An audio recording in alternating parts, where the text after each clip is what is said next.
Alright guys, tonight's video is based on and inspired by 3 Days Grace, the animal I have become. Um, if the reflections in the mirror start to move when you're not looking, if the voice in your head feels more like a visitor than your own thoughts, then you've crossed the threshold. I tell stories where the mind becomes a cage and the darkest part of ourselves lurk just beneath the surface. Welcome to the world where reality fractures and the beast is closer than you think. I'm Lucien Graves, and tonight I'll take you inside the mind of Adrian Cole, into the animal below. Tonight, night never really ended for Adrian Cole. Sure, the sun still climbed across the sky each day, like overworked stagehands moving props in a play. But inside Adrian's mind, a perpetual eclipse clung to everything. A quiet, suffocating darkness lived ben- lived behind his eyes, watching, waiting like a beast in a locked cell. He stood now in the corner of his dim bedroom, unmoving. The walls felt too close, pressing inward like a throat swallowing a mirror across the room reflected a man he no longer recognized. Hollow cheeks, wire like tendons in his neck, pupils too large, too wild. "You're still here," he whispered to the reflection. It tilted its head, fractured too late, a fraction too late, like it had to remember how to mimic him. He flinched, breath hitching. There were rules, he reminded himself, the, the rules he had created, rules meant to keep the world safe.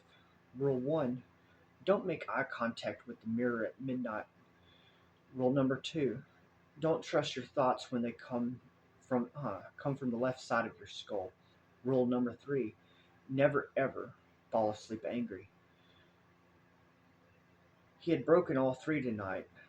A tremor of rage coiled inside his ribcage like a snake in heat. He could taste metal on his tongue. A growl that wasn't fully his rose in his throat. "No," he muttered. "Not again." He dug his fingernails into the wall, scraping paint. Focus on the pain. Focus on anything that's real. But the beast inside him stretched, bone by bone, yawned and whispered, "Let me help." Adrian slammed his head softly against the drywall once, twice, just enough to shock just enough shock to scatter the thought. From outside his apartment window, laughter echoed as neighbors returned from a night out, carefree and intoxicated with normalcy. He envied them, the same way a caged wolf envies a rabbit with hunger wrapped in despair. His phone buzzed, a name illuminated the screen: Elena. He hesitated before answering. She deserved the version of him before the darkness arrived, the version that didn't wake up to taste the blood in his mouth, the version that didn't have blackouts, the version that didn't need chains. "Hey," he managed. His voice sounded like a gavel crushing beneath, like sounded like gravel crushed beneath tires.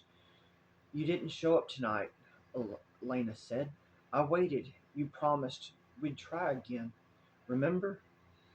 He swallowed hard. His throat burned with words he couldn't release. "I'm not myself," he confessed. A pause, a breath. "Concern?" "Where are you?" she said gently.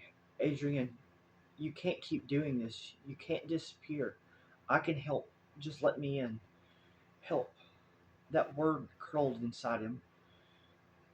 He stared at the mirror again. The reflection smiled. His heart cracked open in terror. I I have to go," he rasped, hanging up before she could respond. He dropped the phone like it was burning him. The beast inside purred. "We lied again." Adrian stumbled backwards, shaking. "Stay out of my head." A laugh echoed through the room, but no mouth had moved. It was the walls, it was behind his heartbeat. It was him. The mirror whispered with a voice slicker than an oil. You can't control us. Adrian lunged forward and punched the mirror. Glass exploded across the floor like frozen lightning. His knuckles split. Blood dripped. The shards rearranged into 100 tiny little reflections of himself. 100 feral grins. You think you can stop me? The beast hissed. Everything. Huh. The beast hissed everywhere at once. You're the cage. I'm what's real. His breathing turned primal. Heat behind his eyes. Electric fury in his veins. He needed to get out. Out of the room. Out of his head. He bolted into the hallway, leaving bloody fingerprints smeared like warnings. Outside, a storm rolled across the sky. Black clouds snarled like wolves across the moon. The power flickered.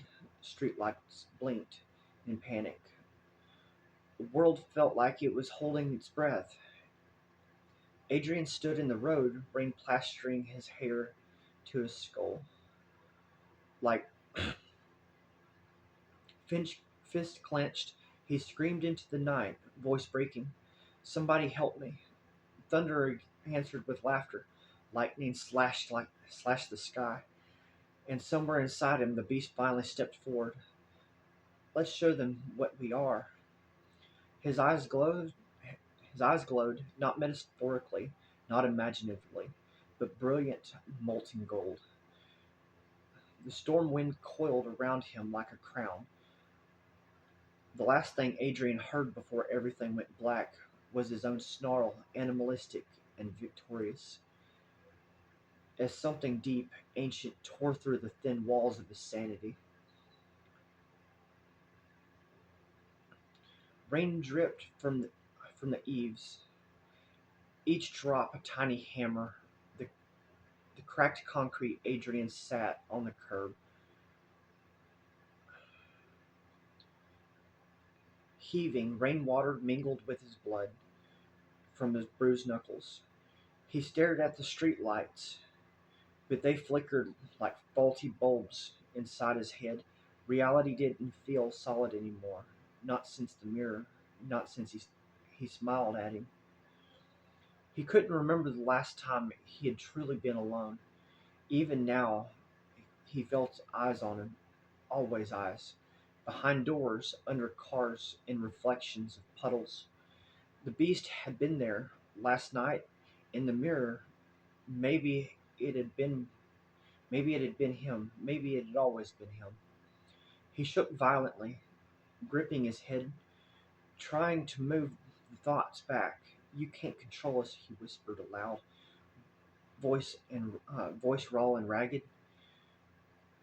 The words echoed, and for a fraction of a second, Adrian, the rational one, heard a reply. We are you. He blinked. The street lights, the street around him seemed wrong, too still. The puddle at his feet rippled unnaturally. Reflections bending like heat off a desert highway. A shadow flickered behind a street lamp. He turned, and nothing. But the feeling didn't leave. The animal in his head just prowled, patient, waiting for him to falter. Adrian staggered home. The apartment smelt of burnt toast and mildew, familiar and suffocating. He sank into the sofa, curling into himself like a wounded thing, and staring at the ceiling, counting the cracks. They weren't just cracks, they were fractures in his skull, fractures in his memory. He remembered something, or thought he did.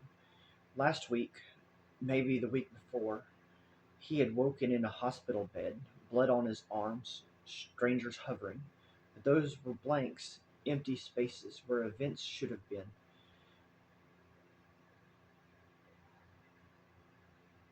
He shook his head. Memories didn't stick anymore.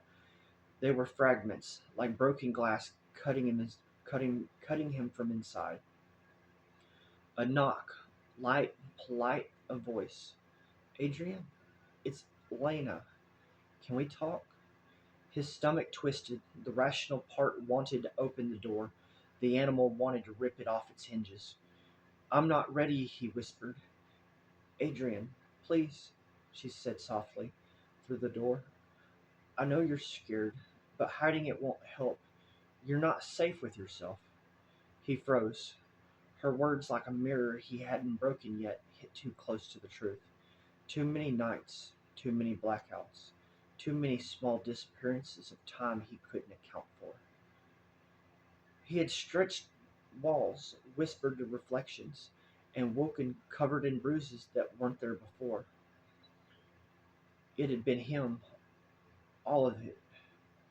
The realization was a knife twisting. He wasn't haunted by something outside, he was haunted by himself. His mind was the cage. The beast wasn't supernatural, it was him, broken, raw and frustrated. A scream tore through his a scream tore from his throat, primal and animalistic, a sound that wasn't his voice but came deep inside anyways. Rain soaked through the walls of his apartment like cold water through skin. He ran to the mirror he hadn't yet smashed. His hand shook as he lifted the cloth covering it, and he saw himself, not the reflection of him. Eyes that weren't his, golden and sharp, staring back, and a grin stretched too wide across a face he had known yet didn't. See, the reflection, or the animal whispered. It's always been you. He stumbled back, heart hammering. The rational mind screamed to flee, to deny, to rationalize, but each heartbeat carried the beast closer. The apartment seemed to pulse with his own panic. The lights flickered, furniture shifted subtly, angles wrong, shadows moving where they shouldn't. He couldn't tell what was real. Every sound was his own heartbeat. The drip of water, Elena's distant voice, morphed into a chorus of accusation. You've done this. You've always done this. He sank to the floor, hugging his knees, rocking. Memories, or fragments, faces he might have hurt, glasses, glass shattered in panic, whispered apologies never spoken, blood he couldn't place. The animal inside him coiled, delighted, tasting the fear. I, I'm not, he stammered. I'm not me. The reflection grinned. You are what you deny. The rain beat harder. Thunder rolled like distant drums, and Adrian stood with sick clarity. That escape was an illusion. There was no running, no locking doors, no hiding, no Elena, no bright streetlights. It was only him. And the animal? It had been him all along, and now it was awake. Adrian didn't sleep that night. He didn't need to. Sleep had become dangerous, a place where the animal prowled freely. Instead, he sat by the window staring at the city's dull glow, counting the shadows that moved too fast, too deliberately. Every passing figure on the street seemed like it could be him, or part of him, part of the part he was, a piece of the part he was afraid to recognize. Morning came reluctantly, gray and hesitant.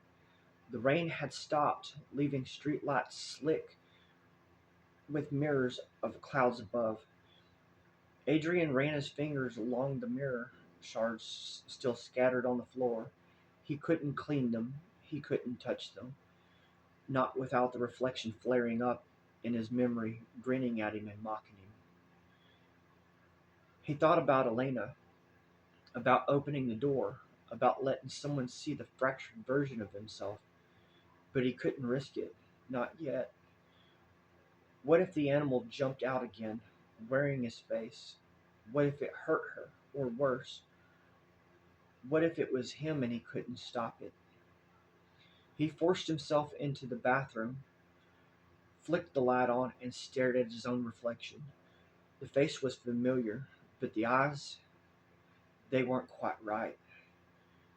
Shadows pulled beneath them, like ink spreading in water. Every blink seemed to deepen the darkness. You have to calm down, he muttered, but the reflection smirked slightly, tilting its head in a way he hadn't. He splashed cold water on his face. Not real. It's not real, he repeated, trying to anchor himself to something solid. But the cracks in his mind were widening. He started noticing inconsistencies in his apartment. The coffee mug he was sure had been on the table yesterday is now sitting on the countertop. Upside down, the clock's hands were spinning backwards for a brief second. The floorboards groaned in patterns that seemed like words if you were listening long enough. Stop listening, he thought. It's just. But the whisper started again, soft at first, almost a memory. We are you. He froze. The whisper coiled around the back of his skull like smoke. Adrian shook violently, trying to rid himself of the sensation, but it stayed, curling tighter. Every rational thought fled, every fragment of memory dissolved into suspicion. But then came the first blackout of the day. He remembers standing in the kitchen, holding a knife to a slice of toast. The next thing he knew, he was on the sofa, clutching his head. Toast cold on the counter, the knife lay in the sink, but the blade seemed sharper than it should have been, catching the light, catching the light like it remembered more than he did. Panic clawed at him. I can't control it. I can't control me. He began pacing the apartment, muttering words to himself, counting steps, tracing imaginary lines in the air to remind himself where the walls were. The animal inside hummed, amused, testing him, poking at his edges. Adrian could feel it, twisting his thoughts, nudging memories into nightmares. By mid afternoon, he was hallucinating, or maybe not. Shadows in the corners of the room stretched longer than the light allowed. He glimpsed figures in the peripheral vision, only to turn and find empty spaces. Yet the feeling of being watched never left. He tried to leave, to go outside, to run from the suffocating space of his apartment, but he stepped into the hall. But stepping into the hall felt like wading through molasses. Every step echoed unnaturally, sounds distorted, doors slightly ajar that he was sure had been closed. He thought he heard Elena calling, her voice, soft, echoing, pleading, Adrian, please. He froze, heart hammering. He wanted to answer. He wanted to believe, but the rational part of his mind, the part that knew what he might do, screamed at him to stay away, to shut the door, to hide. He didn't know which voice belonged to him anymore. By evening, Adrian had retreated to his bedroom, huddling under covers, shivering, shaking, whispering apologies to people he couldn't name, to events he couldn't recall. The reflection in the remaining shards of glass glimmered faintly in the lamplight, fractured, distorted, still smiling. We are you, it whispered again. Adrian pressed his hands over his ears, trying to block it out. He knew now the truth. There was no supernatural force. There were no creatures lurking beyond the mirrors. There was only him, fractured, broken, and uncontrollable. The animal wasn't a separate entity. It was the part of himself he feared the most, the darkest side he couldn't escape. And the more he tried, the tighter the cage became. He fell asleep that night with the covers still over his head, whispering into the darkness, "Somebody help me. Somebody tame this animal." And deep inside, where the rational mind refused to go, the animal smiled. Adrian woke to a faint glow of dawn slicing through the blinds. His room was silent, too silent. The storm from the night before had passed, leaving the city washed in pale gray light, streets slick and reflective. He thought he could breathe, thought he could finally touch some remnant of normal, but the animal inside was him already stirring. He tried to shake the feeling, tried to convince himself that the shadows clinging to the corners were just shadows, tried to convince himself that the whispers, the small distortions in the apartment, the feeling of being watched, were all echoes of his fractured mind. He was right, and he was wrong. Adrian moved through the apartment cautiously, each step measured, each sound amplified. The coffee pot he hadn't turned on the night before bubbled faintly, steam curling unnaturally, almost as if it were breathing. The mirror shards glimmered faintly. In the morning light, he dared not to look closely. "Adrian," a voice came soft and familiar. "Elena." He froze, then ran to the door. It was unlocked. He could hear her now, clearly, standing in the hallway. "Please let me in. You don't have to do this alone." He wanted to. He wanted to tell her everything, to let someone see the fractures, the beast, the fear, the darkness. But even as he reached out, part of him recoiled. She can't know. She can't see. He stepped back, and in that step the world shifted, or he did. The hallway stretched, impossibly long. The door at the end of this the door at this end seemed to shimmer, the walls bending. Elena's voice grew distorted, impossible, echoing in impossible rhythms. Adrian's heartbeat thundered in his eyes, or in his ears. He turned to flee, but the apartment itself had changed. Rooms had rearranged, floors uneven, corners impossibly deep. Shadows clung to him, not as shapes, but as pressure. The air pressed against him, skin, uh, his skin like hands pushing against him, guiding him, testing him. He stumbled into the kitchen and froze. The knife he had set down days ago gleamed in the light, not threatening, but reflective, catching shapes that weren't there. And there in the reflection, the blade, the golden eyes stared back at him. "We are you," they whispered. Adrian sank into the floor. Tears mixed with rainwater from the leaks in the ceiling. I can't control it," he whispered. The room didn't answer, not really, but it did move, slowly, subtly. Shadows, shadows stretching, bending, echoing, the movements of his own fractured thoughts. And then, in perfect silence, Adrian understood. There was no beast outside, no shadow creature, no strangers in the reflection. The animal had never left him.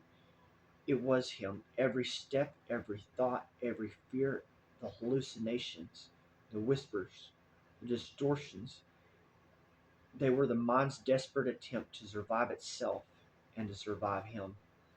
He closed his eyes, let the realization wash over him, let it hit with the full weight, and when he opened them, the apartment was normal. Sunlight streamed through the blinds. Coffee steamed quietly on the counter. The mirror shards were gone. Elena's voice was still there, soft, patient. "Adrian, it's okay. You're not alone. You can fight this." He nodded slowly, not out of strength, not out of certainty, but out of recognition. The battle wasn't over. It never would be. The animal inside would never leave, but maybe he could learn. Maybe he could learn to live with it, to see it, acknowledge it, and keep moving forward. He reached for the door. Elena smiled. He stepped outside. The city awaited, chaotic and indifferent, a reflection of the storm still raging inside of him.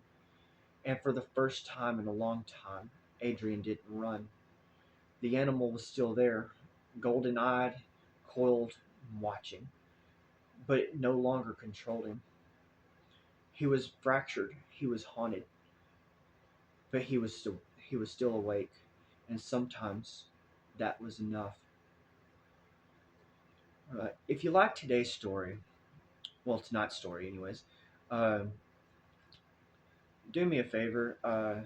Just I'm not going to harass you with the whole like, comment, share, subscribe thing, but you know, this is therapy for me, and I have extreme anxiety, ADHD, and a brain tumor that I am trying to work through. And so, if you like the story, just let me know. I'm indifferent to good comments or bad comments. It's all the same to me. Um, but I appreciate you sitting through therapy with me, and I will see you tomorrow morning. Thank you.